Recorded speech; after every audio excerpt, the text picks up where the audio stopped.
anga tafsir walanda an kunya bla yoro min Allah salam bina taw yoro kelena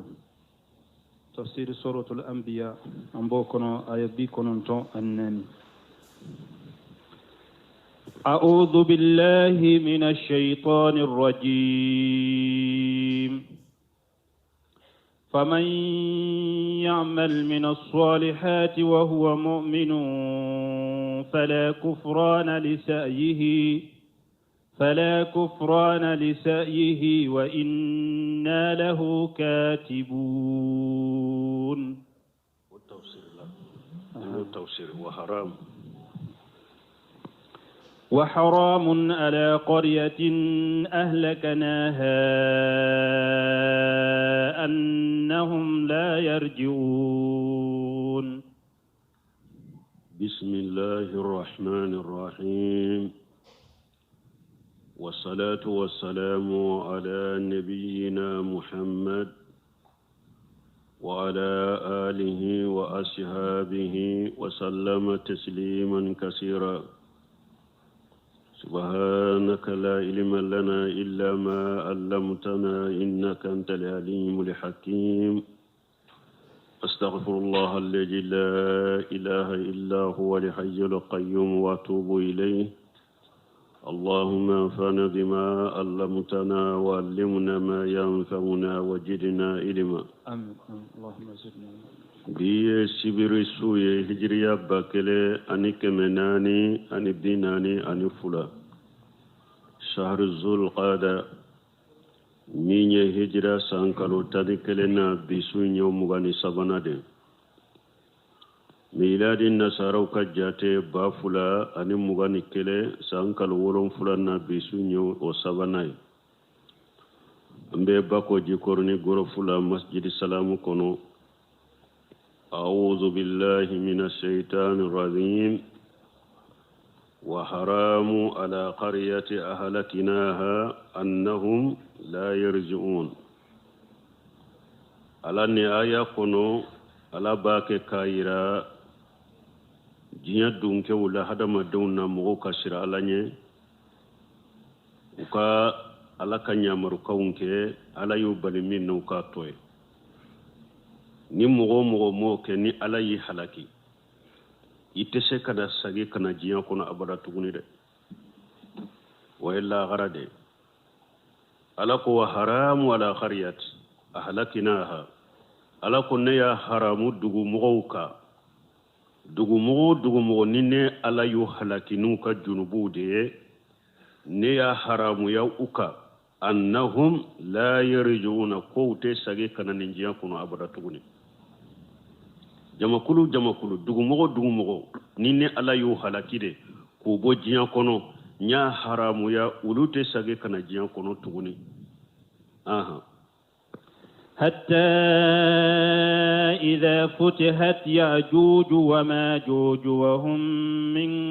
كل حدب ينسلون حتى إذا فتح يأجوج وماجوج dugumo halakira ute sage kana jiya kono qiyama nye tuguni fo ya joju numa joju ulube barashi min kofe fonni o dayelela mana no fana dayelela mumbena qiyama joli de be surnya ni jiya wulila de sa qiyama jora utugu be ya qiyama kene kame jiya konite ute sage kana jiya fo kata ya joju ni ma joju ube barashi min kofi fo kato o dayele wa hum min kulli hadabi yanshiluna ni ya joju ni ma joju nu ka barashi dayele la ube bokana jiyama ube yele tintinde ka tinti be jiyan kono ube yela ka de kateliya ka jiga ka kana jiyama min kulli hadabi nde tintinye yanshiluna yashrauna tinti be utere yalende be yelaka ka jiga ka kana jiyama ya joju ni ma joju hadama daunde ya joju ni ma joju ala yuka kibariya fo suratul kahfi kono zul kharanayni wode ye barashi downi jiyace tuma me ye barashi ndila ako haja rahmatu min rabbi ako ni nyennema ka bontigi alafe fa iza ja wadu rabbi jalahu dakka nintigi alaka lahidu kanna na ni jinya wuliliye ani yajuju ni majuju boliye abenim barashaba ni dugukolo kenye wa kana wadu rabbi haqqan nintigi alaka lahidu e chinyare wa tarakina ba'dahum yawma iji yamuju fi badi tumami barashin dilana alako aleyuto barashin kofe nube nyagambe nyokona ube nu bora jinya kono ube nyagambe nyokona donc yajuju ani majuju hata madawunde do barasi be ni jinya chesisa mais ni jinya wuli surunyana uka barasi be daile ube bokana jinya kono hadisa jannana muslimu kono ani musnad imam ahmad nawas ibn sam'ana ka hadisa do al-kilabi qala jakara rasulullah sallallahu alaihi wasallam dajjala jata qadati ko dondola ko ciden nye dajjali ka kibariya fo sogomada dola fa khafada fihi warafa ciden ya kam majigi dajjali ka ko fole na ka ko fole la o ko fa ya kan korta hatta janannahu fi nahiyati an-naqli fo ulu yere ya jigi aya soro ulu be tamaro tudo kerefe fo ulu yere ya jigi ko dajjali fule tamaro foro inde kerefe sisa tanke ciden ya ka kofo ka geleya faqala ciden ko khairu dajjali aqwafuni alaykum ciden ko dajjali tanambe sira ani ode fa in yakhruju wa ana fikum fa ana hajijuhu dunakum ni dajjali bora kan ne ciden to awcela nebe do ani dajjali ce atesika mo torawla nebe do awuna ce وين يخرج ولست فيكم منني او الدجال بورا اياسر نتاوچلا فكل امور حاجج نفسه او هذا مدن كلنكلي يرد فبغي ولا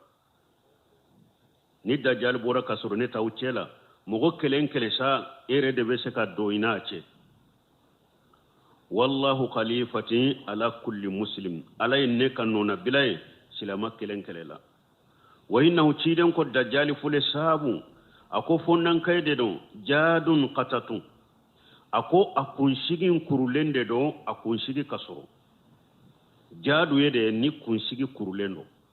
وبافو دي ما جادو قطتو نا كسرو أكونشيغي كرولين دو أكسرو عينه تافياتو دجال كان ني مبولين دو كنما وإنه يخرج min qalati bayna sham wal iraq ako dajjali be bo sira de la sira min be samini sira do de do abe samini iraq ce dajjali be bo yoro de la fa asa yamina wa shimala abe cinyalike kinila abe cinyalike anumana ya ibadallahi asbitu awa ciden ko la ka jonni dajjali bora ayi sabati de ayi sabati قلنا يا رسول الله ما لبسه في الأرض سيبو كولوكو تشيد ما دجاليو أبيش أوا حكي جمانك دوغو كولوكا أكمني دوغو كولوكا حكي جماندو قال 40 يوما تشيدون كو تلبيناني ني دجالي بورا أبي تلبيناني دكي دوغو كولوكا ويوم كسنت ما أكت تلبيناني أكت تلكلن دو بي وبيكم أو كسانكلي دي akatile kele dobe o yaw ka sankele de wa yawmu ka sahari akatile kele dobe o be kuma au ka kalo kele wa yawmu ka jumu'ati akatile kele dobe o be kuma aka dogo kun kele wa shairu ayamihi ka ayamikum akatile to be kuma akatile to o be kuma akatile ni cide nye sebon munanni sebo bonyo konkoro ni tide nye nin ko sugu fo uluye ko na dilolembe min umur al qaybiya na adolembe ko dogolen ko de ma ulu to sogobe de ulu ka dina ko min dilolembe ko ina ubode nyanyene ukabbato nu ka dina ko min dilolembe ko ina bo nyanyene ulu ma tide nye ninka cugori da jali ka donkelembe saka ke ko ma un sankele cogode aka don kelen be saka ke comme an kalo kelen cogode aka don kelen ko be saka ke comme an do an ka do kun kella sebo makoto nyana e wa unyani ni de tanke ciden de ya fo ye cinya de an to nyani ni mu yere se ko nyani ni la ulu ye mu nyani ni sisa uko yala ka cide fajaka al-yawm alladhi huwa ka sanatin ayakfina fihi salati yawmi wa laylati e uko cide aka don min be kuma an ka sankele yala donkele bato be an wasa wala aka donkele min be kuma an ka sankele yala donkele bato be an wasa wala wa qala ciden kullu ako donkele bato ta wasa wala de uqduru lahu qadrahu aka sankele bato imbe aya bede jate mina kalaku aka donkele ina aya sankele bato imbe de jate mina kalaku donkele ina sankele bato sungalo kelembe su akono donkele kono sankele sungalo kelenta kono wa abe sungalo kelen su akono bo aka salli wakatu sankele bato abu la ku denkele kono ku jate mina o ka sankele bato ka kono o de beke seybo tumbe nin nyinin ka kiden na wakati mi aya sura a wakati te wulutire la mais ala de ye abila udusukun kono ka kiden nyinin kan ni na ka ke dina ye mogo mamunu bena kofe seyba nunu ni wa dajale ka kibariya min fula misaliya mana wulutile la misaliya be an tile la a fatawa wa kanyinin kalu tara mufti ma usigira ku fatawa ke jamana u dobe jiya kono ti ute tileye tilete bo ulufe tile ni sube de ye kelenye uluboro ute tileye ulubu ka bato ke chogodi jamana u dobe kalo woro tile be ye kalo woro ute tileye ube jiya kono ulubu ka bato ke chogodi don ke ba wuye dajjali ka hadisa min fulen ni ni yoroni uyu jabinu ode jamana min ni tilete ye awfe suni tile be de kelenye ani jamana min kasuru ni tile be boye ka biye aya ka salli wakatu ta ulula akaka sungalota ulula na ya akaka sungalo anaka ewa salli wakatu be ta ulula tile be bo jamana minna o jamana salli wakatu abode ta au kabara kenaye aka yorola o jamana ni ewa aye kalo ye nungu ye sunta au fanaka jate ta o jamana indela kasu unofe faqduru lahu qadrahu ani jamana min kasuru ni tile be boya abe biye o ka kalo sungalo suni au ya ka bato jate ta o jamana sugu dema au munu ni tile te ye au fe ube au munu ni kalo woro tile be ye kalo woro tile te ye kalo woro min ni tile te ya ate sunu tile bo nyogonna ani jamana min kasuru ni tile be boye ayaka saliweru ta ulula aka ka sunta ulula kulaku au ka ewa jamana kono aka wakatula atara ni hadisa de la o ciden ko aye jatemine ke ka aka sankele bato ko la ku denkele na qulna ya rasulullah fama israhu fil ardi aqulu ko cide matuguni ko dajjali ka teliyaye hake jumanye dugu koloka qala ciden ko kal qaisi istidabratuhu rihu ciden ko teliya dugu koloka be komi sanji ni finya ya yele maka teli kata chogomi ni sanji ya finye ye sanji nyelema akatelu ba mateli awa ciden ko dajjali ka teliyaye ode dugu koloka qala fayamurru bil hayy fayaduhum fayastajibuna lahu ako dajjali bina beteme jamakulu doka abu wele kana yerema uba jabi fayamuru samai fatumtiru abe sanji nyamare ko sanji kana sanji bina wal aradin fatumbitu abe dugukolo nyamare ko aka falen fembo dugukolo be falen fembo ni nyella jarabi de ni ala ya dama kafiri de asebele be dajjali tenke kaf ka faurai kafir wori sebelembe dajali tenka me ala ya la jarabi kanunun kai na ko sanji kana sanji bina na ko e waddu kolo ka falen fen fare yornin kele abe fale ni nyella jarabi de ka dama wa taruhu alaihim sarihatuhum wa hiya atwal ma kanati jurra wa amaddahu qawashira na mugo munuma ako au kallimana naye au limana naye ka jabi abe sanji nyamariya sanji bina abe dukuna nyamara falen fembe bo au ka minye au ka bagawunye ube dumuni ke kafare fo uka jungo be janya fo uka ko be sama fali bolo wa asbaghahu duru'a munye ushin fana be fa nonola wa yamurru bil hayy da jalibina teme jamakulu do fanaka fayiduhum fayuradduna alayhi qawluhu abe wulu wele kana yirema uluba ka kuma saga mote so atama fatatbahu amwaluhum fayusbihuna mumhilina laysa lahum min amwalihim shay'un nu uluba naka da jali jabi abe duwawu ke ulukan nafuro kaciya ulube lafa kan nafuro bebe ciya berlan kolon de boto foytu bolo nafuro situ bolo wayamurru bil qirbati da jalibina jewa dugu gurjalen doma fayaqulu laha ikhriji kunujiki aba fo yo dugu gurjalen ma ikan nafuro min bi kono alabo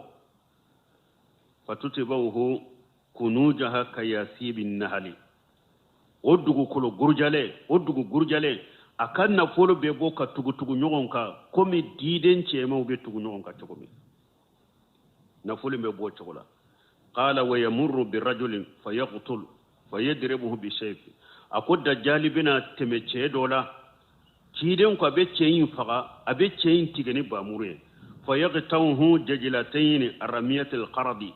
abe ceyin tige fulaye komi ni fen jolende ni eye biye filama ba tige togomi abe ceyin fule aba a ce tige ka tige fulaye summa yaduhu fayuqbilu ilayhi yatahallalu wajhuhu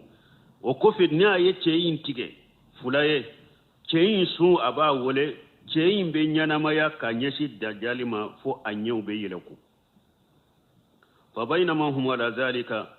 kutun nin chogola iji basallahu isa almasiha ibnu maryama kadda jalini dunkolo dunke ton nin chogola doro ala be isa fanabo ubafo ni ma masihi dajali ubafo isa ma masihi ibnu maryama dajali kam masihi ay munye akanye kininye ode tuselendo mamsuhul ayn al-yumna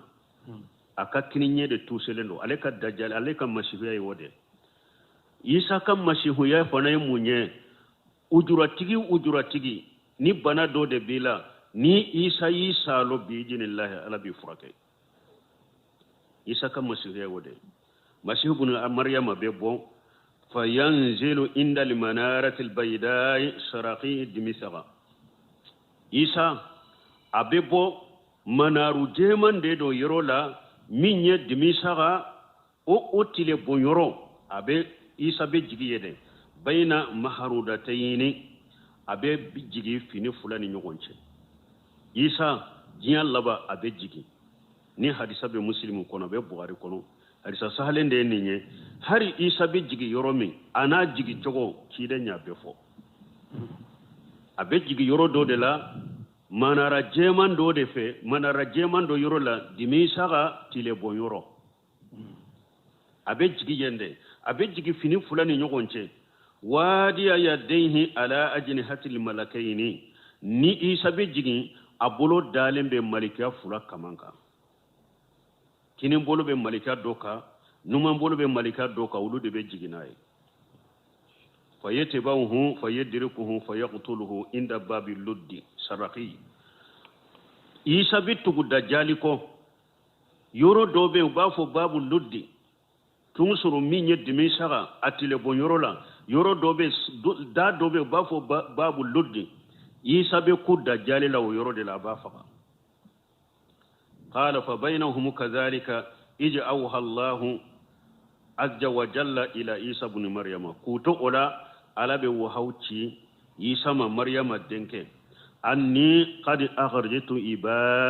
ibadan min ibadi la yadani laka bi qitalihim kuton ni nade durala be wo hauci isa ma aywa abafu ne ala nyenka jondo bo awa shetiye kulu kele de shetiye kulu kele de fa harriji ibadi ila turi ininka jon kata akata yere dogo turi sina ka kulu sanfe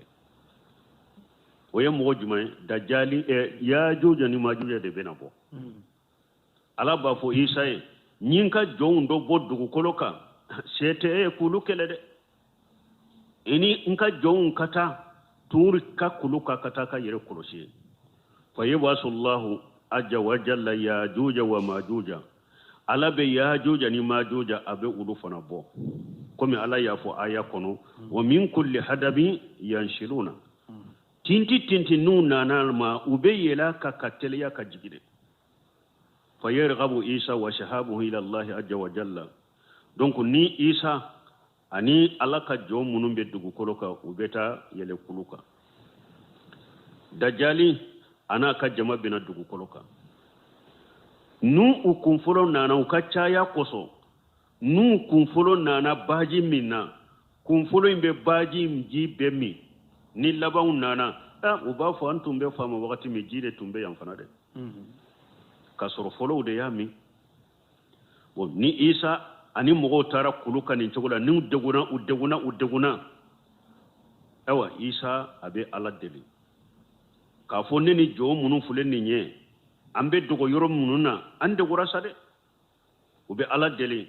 ala beseka ewa foni ku ye chogomi fa yursil alaihim naghafan fi riqabihim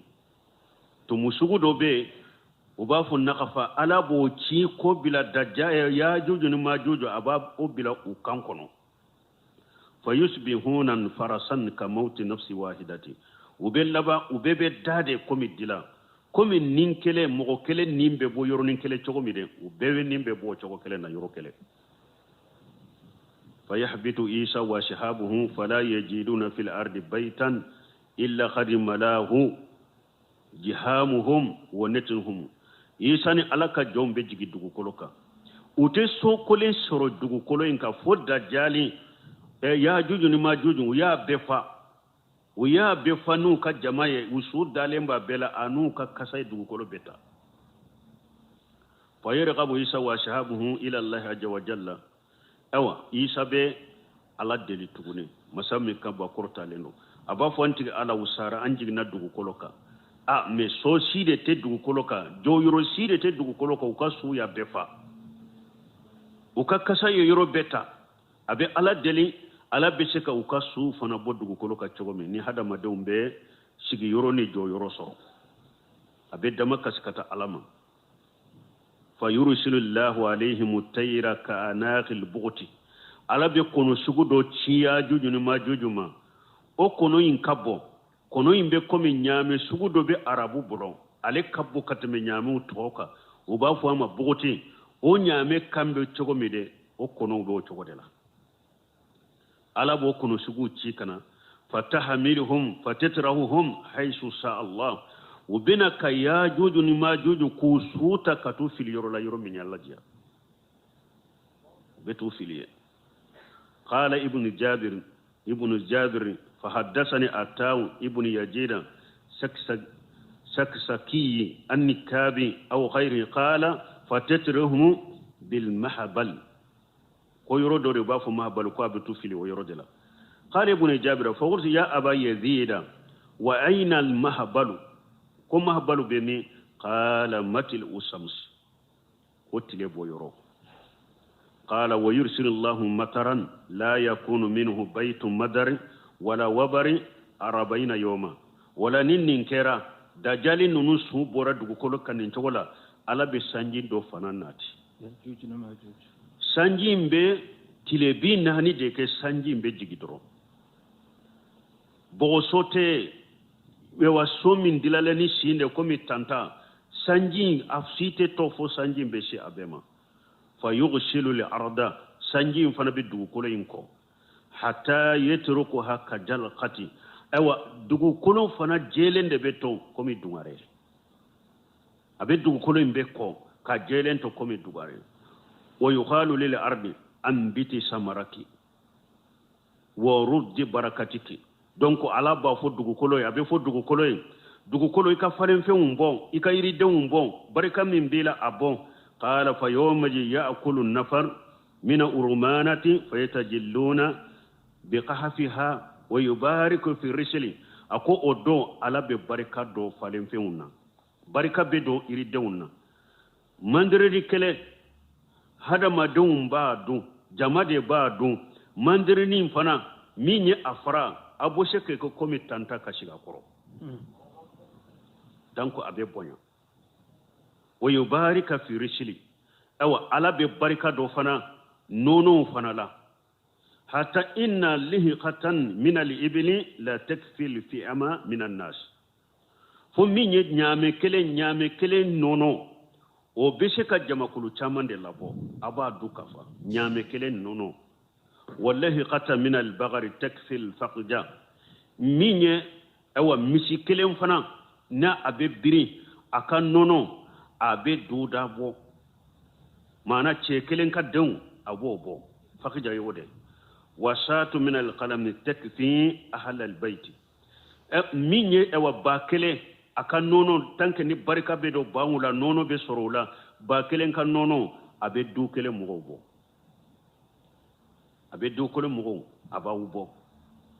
qala fa bainama hum ala zalika yajib sallahu azza wa jalla riha tayyiba ka hada madun to ola ala be finye dumando ci fa ta'khuduhum tahta abatihim finye sumalain be mu'minu abu minanu kaman korlawye فيقبض أروه كل مسلم مغو يسلم ده وفي سود بنا كين نيمنا أو خال مؤمن وبتشيدن كم مغو يمؤمنيه وفي سمالين ده بنا كان نيمنا ويبغى شرار الناس دوغو كلو هذا ما دون جوجو ماو ده بتو دوغو كلوكا يتحرجون تحرج الهمر نو بي يارا نيغون كا كومي فاليون بي نيغون جي كا نيغون كيكي تغومي دوغو كلوكا هذا ما دون بتو دوغو كلوكا تغودلا wa alayhim taqumu satu awa jiabe wuli kuludo to dugu koloka ni jiabe wuli wakati mi ate mo nyuma soro dugu koloka mu'mini bebesa jiabe wuli ka mo jugu de ka wode ato ciden ko wakati bena dugu kolo ina hari Allah wotefo mu'minu besa nin finye dumalen sumalen de be mu'mini ben nimina mogo jugu de be to dugu kolo ka kayara nyogon ka nyogon kele komi falew fule ka nyogon kele togomi jiabe wuli ulu de ka kiyama be je ulu de ka anana aba sayyidul qudri burako la yahujjanna hajal baita wala yu'tamiranna ba'da khuruji yajuja wa majuja hadisa do be aba sayyidul qudri ka ta ko ciden ko wallahi mogo beta hiji alikabala mogo beta alimurake alikabala ya juju ni ma juju bolen kofe silama ya hakili sigide ni alikaba ka hijute dante koy wallahi Allah be se kala jarabi anya fo chogo me an ka junubu nan ka bara jugu sababula an be se kala jarabi kambali hijun la wakati kambali alimura la wakati men ni alikaba wa hari ya juju ni ma juju bolen kofe mogo beta hiji alikaba ciden da yafo akallaka ako wallahi ya juju ni ma juju temenen kofe mogo beta hiju ke alikabo beta almurake alikaba ni hadisa be bukhari kono donc anka hakili kasigi jiya ni islamiyya te bojiya kono koy ni islamiyya inte bojiya kono awa makafana ala kutana ala soso kere chogo silamu hakili sigilen ka to makka te bo silama dugu yala bada fu kata jawli ci da ñew foñe la hijratan ba'da al-fatih tanni hadisa sarhuta la hijratan ba'da al-fatih ci den ko makka da yelen ko fe ka ke silama dugu ye makka te se kana yele ma tuguni ka ke kafiri dugu ko mo be hijra ke ka bola kata yoro la ko teke don ko ko ne hadisa hakli sige ka dama ko makka be to silama dugu ya de la fokata jewli awa hiju beke al aywali kabala har ya juju ni majuju bolen ko fe nonu ni la jarabu de dron nambu kono ambe ala dira la kutte manka amin واقترب الوعد الحق فإذا هي شاخصة أبصار الذين كفروا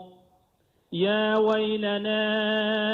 قد كنا في غفلة من هذا بل كنا ظالمين واقترب الواد الحق ألقوا لاهد من يتشنيا إني أسرنا ده يعني يوم القيامة وين لاهد الجمعة قيامة على القيامة قوم لاهد تا ko abejo dan fem bebe nyogon sore ala ko surunyana de ija hasalat hadhihi al-ahwal wajalajil wal balabil aw nin la halam nun fule ka fote hadisa ko nin nonu na nyogona kera nin siranya ko kera dugu kolo yere no kera balawu kera aji fati sha'atu waqtarabati wala qiyama be surunya de abe gere mo wala de mana ya juja ni majuja ka kibariya munun fulen ni dajjali nunun ka kibariya munun fulen ni ala ko nin nunun kera wakati mi jiyan wule suryana de nin siranya ko nunun kera ni ko munun be hada maden dusukun yere nin ko sugun nunun kera awa qiyama suryana de fa ija kanati wa waqati awa ni qiyama fana sera wakati ni qiyama kene jora قال الكافرون ونانا آية وركنو كافروا بافو هذا يوم أسرو أو بافو نندون كجل كوي كيما من جل كافر كده ما كجل مؤمن كاو ما جل كافر كا دونك وادي ياتو يا على قوة اقترب الوعد الحق أكو تيال إيوا لا هيدو من يتيال أسرو ناده من يجيا وليه من يقيامة جوليه فإذا هي ساقسة أبصار الذين كفروا أو ني قيامة جورا يبيبو من كلامه مو منون كافر يرى أبين يا بترو كافر بين يا ترو لين بتو إنيا وغالين بتو سيرانيا كوسو دو إنجلي يا كوسو كافر بين يا وغالين بتو أي من شدة ما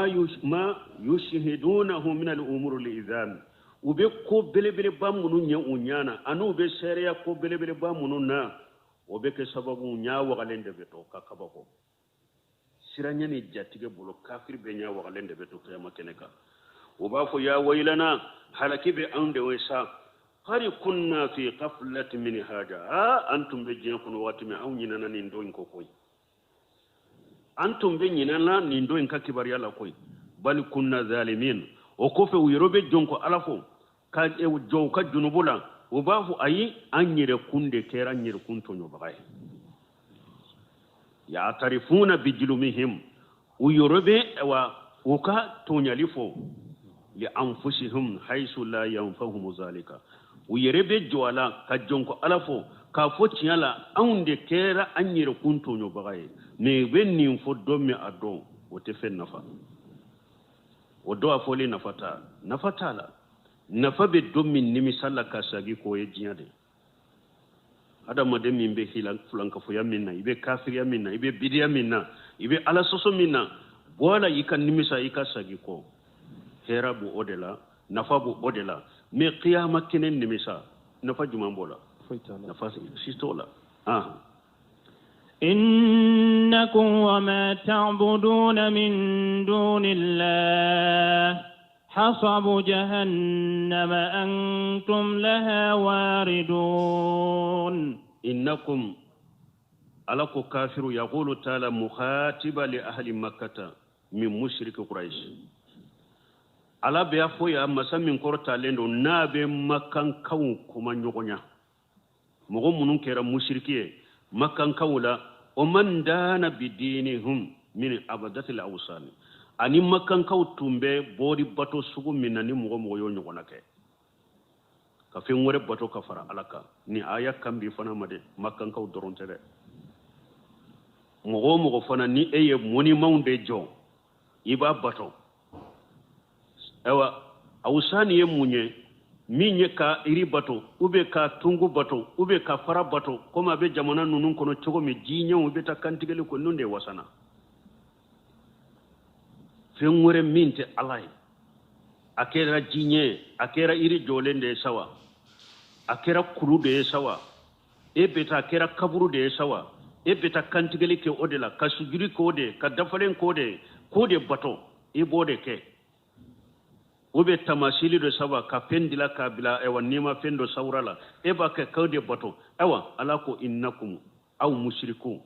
wa ma ta'buduna min dunillahi ana bake ka finwo fem bato ka fara alaka abake ka finwo fem bato minte alaye hasabu jahannama aw na ka bato fem be jahannaba logode abebe jani jahannaba kono ana ka bato fem bebe do jahannaba kono ka jani antum laha wariduna abebe do fana ha abbe ana ka bato fem bebe do jahannaba kono ka jani jahannaba logode ya wuye abe do jahannaba kono donc mogo ko don ko ban ku ya yira ko ni mogo minye boli min bato ini ka boli be jahannaba kono boli be jani jahannaba kono ede ka janga katali koso ni te boli minna bo minye ni ma fenya komi ma banni wali juni shegu munum be shigi mogo bi bato e yere jenani ka bato e o ani minye bato abe be nyon soro jahannaba ay jahannaba logo de mais ni min bato rade ale yere tunya ala jonyuma de ala batora de do ale fatulen ko fe kabo jiya kono don mogo dante mena ale ka kola ka fara ala ka bota majena ye ala bina wulu ka tibariya fo wuleni jahannaba te foila me emin batora i sigile nyana i nyana maya nyana nimdila i batora i jenana ye ewo ani min yi bato abebe jahannaba dogode abedo jahannaba kono ka jani لو كان هؤلاء آلهة ما وردوها وكل فيها خالدون لو كان هؤلاء قيامة كنك على بافوية أو فلك منهم بطو مين تاي حدما دند يا بطو مين تاي جناي أجنانا كبطو يا بطو مين تاي بولي دي يا بطو لو كان هؤلاء آلهة على بافوية نونو فلنا ياسر نونون تنية بطو فينيه ko alawde do bato fewnde do ma waradu hawtunte do jannaba kono ala be ninde fo mushriko qiyama keneka aka bato fewun fulen nye na yasoro nonun tunye alade nonun tunye bato fewnde utunte do jannaba kono wa kullu fiha khaliduna me aw anaye munum bato abebe dume jannaba kono ya aw ni aka bato fewumbe aye munum bato abebe dume jannaba kono ya لهم فيها زفير وهم فيها لا يسمعون لهم فيها جفير منكن دبي جهنم دونيه جهنم كونو جفير يده ni hada madembe deguna nina kili boto ani forosu mimbe bon ode jafiru ye shahiu ye ni be ni sage kana ima abe kammin fo ba fo ma shahiu me jefi minye ninye oyede nima kala boto nibe nina kili finye boto de jefiru nye ode be jahannaba dewnye jahannaba konona wa hum fiha la yasmauna jahannaba janga kata kosuka utile to foila jahannaba kono janga kata koso ute foi me jahannaba kono janga kata griyana bonya koso ukai إن الذين سبقت لهم منا الحسنى أولئك عنها مبعدون نفنا كوني موني تمامي ألاكو كم مشركون كبتو فيهم كو بي جهنم دوغوية بيبي دو جهنم كونو دو سرو لكو جا تمامي تيرين ونيان يغنفو kuma funi sosoli kadi munum ko chide na ja malika o fana be jani ja ujeri be jani ja isa be jani parce que nunum batura mogo doye malika o batu mogo doye ujeri batu mogo doye isa batu ja nunum be jahannaba kono ala ya aya jigi ala ko innal ladina sabaqat lahum minna alhusna ala ko mogo munun kan nyuma nana ne alama ya sani qiyama kene ka jo munun yere kira mogo nyuma wudiye mogo yu bato umaso mogo ku bato ulaika aniha mubu aduna ulitigla mobo umabole ndo ka wo jahannaba nunu tinni jahannaba te foila ulu ka jahannaba la ulu mabole me jahannaba la malikiyaw yere ala de batu malikiya ma mo sinya mara ko ka le batu malika shima jeni ale ka batu ka fara alaka ujeri alaka mo nyuma de ale yere kera ala batu bagane alaka jo nyuma de ujeri ma mo sinya mariya ko ka le batu mo shima ujeri batu na jenanai isa alaka jo nyuma de yere ala de batu ka nyana mo ya be kono nana isa ma mo nya mara ka batu mo shima isa batu na jenana ka batu donc nonu ni jahannaba te foila ulud ni jahannaba ka jade min batora sa ajenana ka bato ye e yere fara alaka isigile nyana jiya babulo lagara babulo min be jiya kono min be lagara kono abado min be disukun kono ababe kalama be ko dogolendo min be ke bi min be ke sina babe do isigile nin foriya kima jamuni ne jenana e de be jahannaba kono e ani min yen nin foya be jahannaba kono me malika munuma mo nyamara kiki batu i fara alaka majjenay ujeri farala ka majjenay isa farala ala ka majjenay nunun kajja jahannaba ma nunun ma bolembe jahannaba lute do mo nyuma yo comme masala ibn arabi ewa dofule abdul qadir jailani mo dante mena ubake ka bato me don ke baw yahira alay yere hanafiya da abu anifa ka majhabi de la mo nyuma de do ma mo sinya mare ka bato munun dante mina abdul qadir jailani ka kibariyala yawmal qiyamah de min dante mina kafara alaka ka bato de be de jahannaba kono mi ale sentala parce que mo ye sera ka ale ko ile yere tunyala ka jonyuma de ama mo sinya mure ne aka bato ama jena ka bato fanai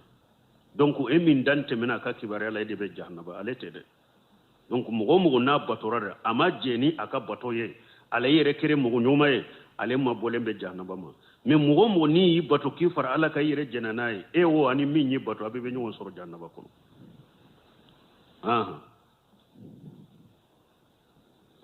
لا يسمعون حسيسها وهم فيما اشتهت أنفسهم خالدون لا يسمعون حسيسها نونون تهاري جهنم من كمه halaka mo nyuma nunu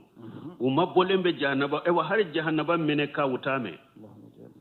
hara mene kana girika utame wa hum ulun fi masahati anfusuhum khaliduna min kadi ulun niye ubode kono ubun nin dungo kono min kadu nuye bo kono be dumo kono min yar janna alaka mo nyuma be arjanna de kono nyuma kala ulu be arjanna de kono min kadu ye obu yar janna kono be dume ulu de kono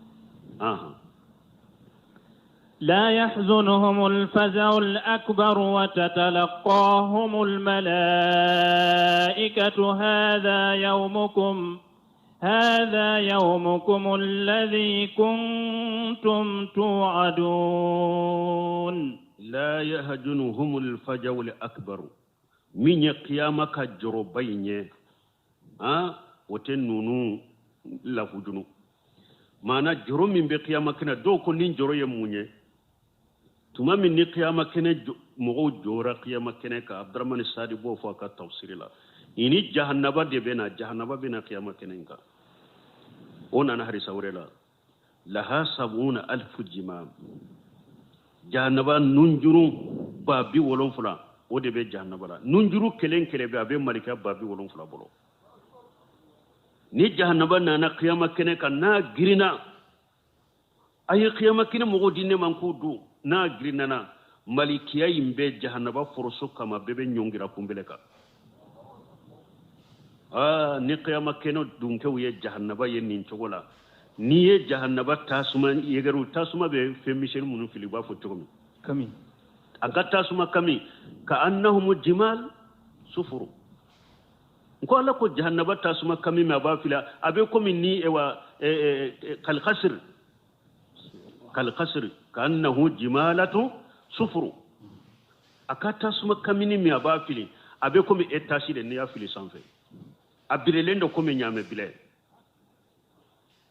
ni qiyama kene dunke wen ni be jade betige jatige be be mina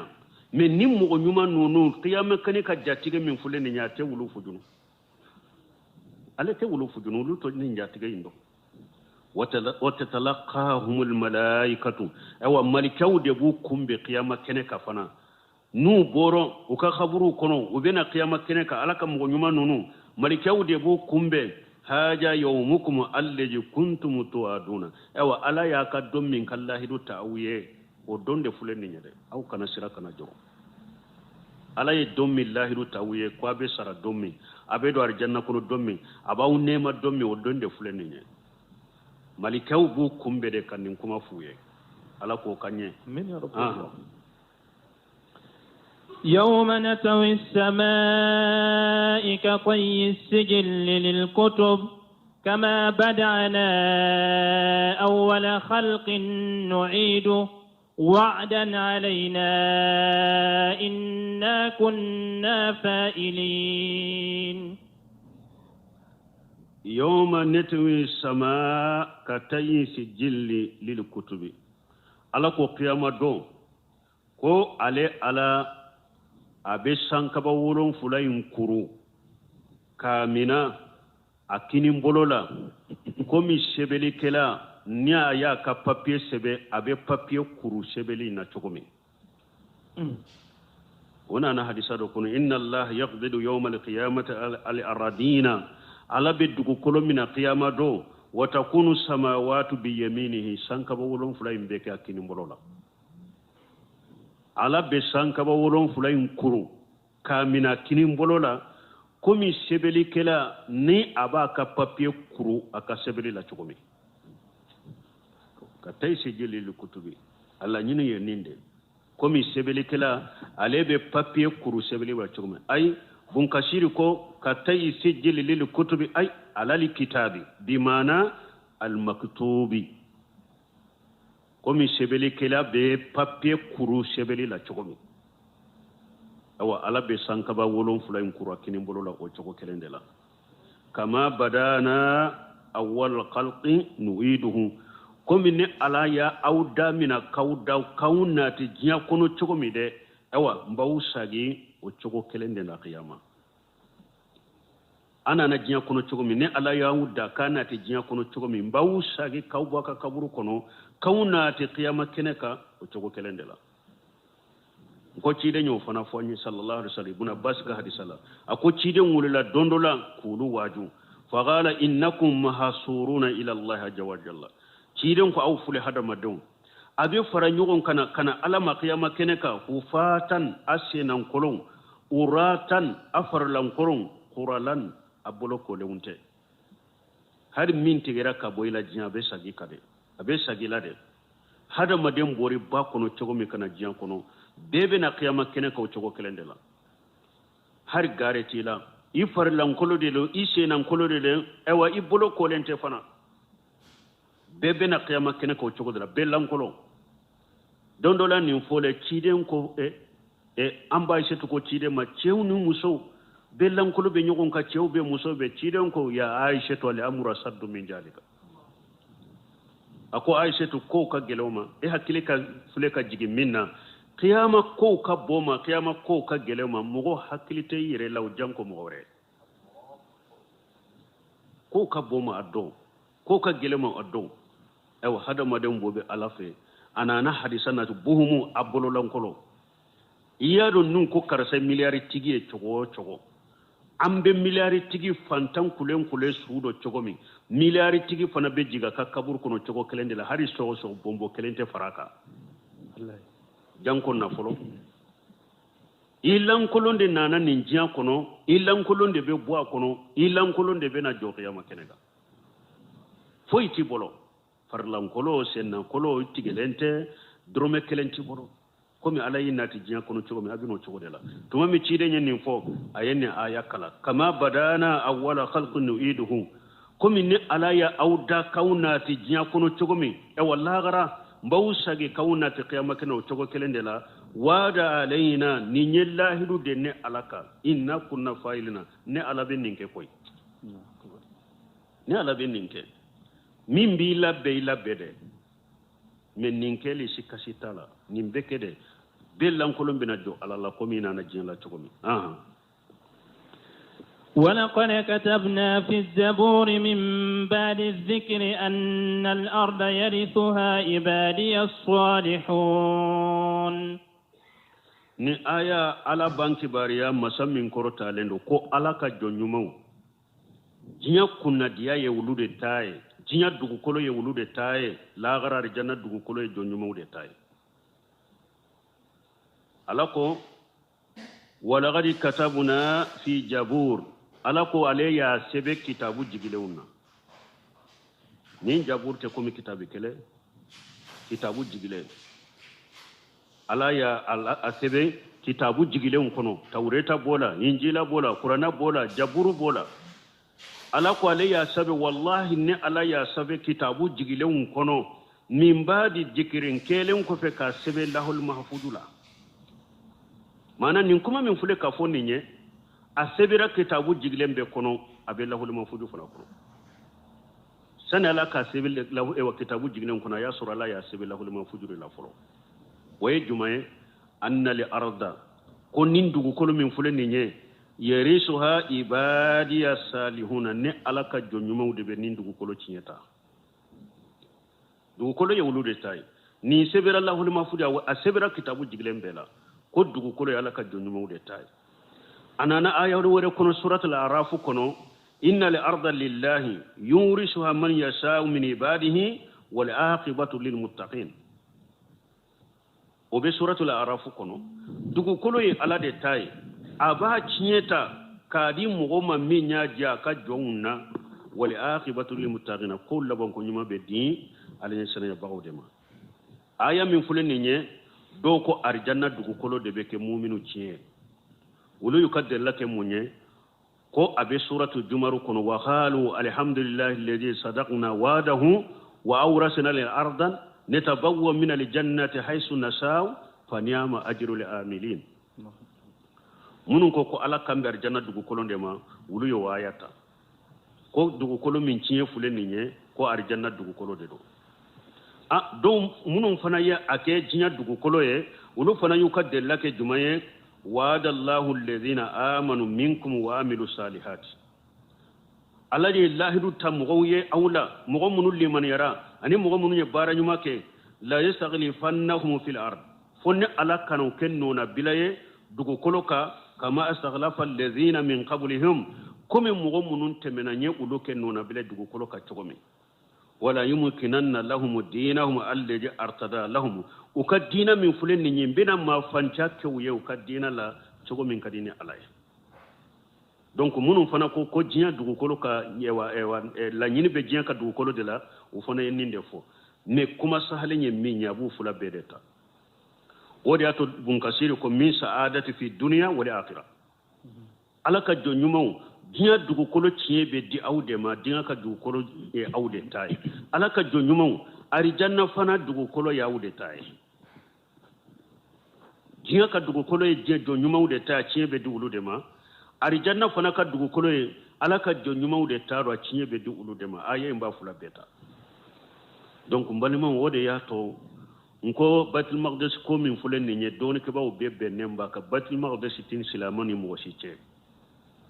tariku ko ni fen ko tala de silamau de taye batul maqdis parce que alaka jonyumo de taye dugu koloy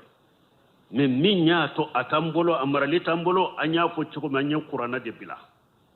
anya sunna de bila min nya salafu salihu ka tabolo anyo de bila ala sosoni junubuni mushrikiyani bidia de batul maqdis minanna sino anta do de atanni mo wasice dugu kolo sugurunya kelete yahudiya bolate nasara bolo silamau de tay dugu kolo ala ba cinye dugu duma ewa e puis abe laba wulu de bolo fana akera to yahudiya yere bodo abe laba wulu de bolo ci den karisa sahale umbena ako wakati bena mu'mini silama ani yahudiya bekele ube yahudiya fa fo yahudiya beta ewa dogo kulu kofe ani iri kofe ni yahuda tara dogo tintimin kofe tara dogo ri kofe tara dogo kulu kofe kulu inde bafo iri inde bafo tinti inde bafo silama na yahuda fulen ko fe yai kafaka obeke heme buno simino yemu fonilla ako tanke namba fe batil maqdis kasura ko ka ewa arabu ko bala o ka ewa shia ko ni arabu ko bala ka ke islamiya ko de ikake mu'mini ko de ka ke islamiya ko de ako harin dewa jiyan laba hadisa min fora kulu imba fure mu'minin ube silama na yahuda fulen ko fe ata fora bo mumini islama balima muminiya ni islamiya de be dugukolo tiɲɛ di mɔgɔw ma fo hadamadenw ka so bɛɛ ka kɛ o muminu de bɛɛ ka kɛ o silama de an na batil maqdisi sɔrɔ mais n'an ma a ɲini ni silamiya tɔgɔ ye n'an ma ɲini ni muminiya tɔgɔ ye anw b'a ɲini ni supporteriya min ɲɛ taasubu min ɲɛ o tɛ batil maqdisi sɔrɔ koyi muminiya de b'a sɔrɔ fo an ka kɛ muminu de silamiya de b'a sɔrɔ fo an ka kɛ silama ɲumanw de hari diɲɛ laban kolo b'a fɔ yiri b'a fɔ de na ala ka jɔn na mumini na ala ka jɔn na silama na ala ka jɔn yahuda filen kɔfɛ yan n'a faga ala jɔnya in de bɛ fɔ ye fo y'an k'a ɲini ni jɔnya in de ye donc foyi ma tila na ni junubu tɛ koyi tora bɛ silama ka dugukolo kan dɔgɔyama bɛ silama ka dugukolo kan fɛn wɛrɛ si tɛ fo silamaw ka segin ka taa ala de ma k'u ka diina minnu sɔbira u ka tawhidi de mina u ka sunna de mina bidiyaw de ka bɔ diina kɔnɔ tilenke bɛ ka bɔ diina kɔnɔ ala sɔsɔw ye ka to ye ni silamaw sagira ka t'u ka diina ma sagi ko ɲuman na tiɲɛlama donc ala b'u ka fanga sagi ma dugukolo y'u ta de o de filɛ ka fɔ yan ko wagati sera سبحانك اللهم ربنا بحمدك أشهد أن لا إله إلا أنت أستغفرك وأتوب إليك